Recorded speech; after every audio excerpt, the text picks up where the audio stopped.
లోపల కూడా చాలా బాగుంది, మీరు కూడా చూడండి.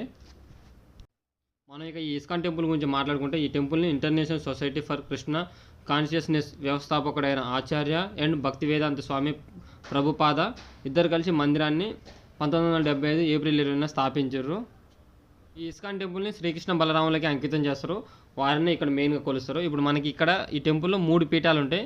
3 పీఠాల్లో మధ్యలో ఒక పీఠం ఉంటుంది. ఆ మధ్యలో పీఠంలో శ్రీకృష్ణ బలరాములు ఉంటారు. ఈ మధ్యలో పీఠానికి కుడివైపున రాధాకృష్ణుల పీఠం ఉంది.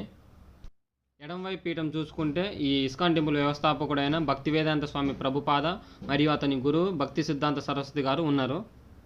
ఈ 3 పీఠాలు ఉన్న దేవుళ్ళని మనం దర్శనం చేసుకోవాలంటే ముందు ఈ ప్రేయర్ చేయాలి. ఇక్కడ అంతా కలిసి ప్రేయర్ చేస్తారు. కొద్దిసేపు ఇలా ప్రేయర్ చేసినాక కనిపిస్తున్న 3 తలుపులు తెరిస్తే మనం దర్శనం కంప్లీట్ చేసుకుంటే మనం మొత్తం విజిట్ కంప్లీట్ అయిపోయినట్టే.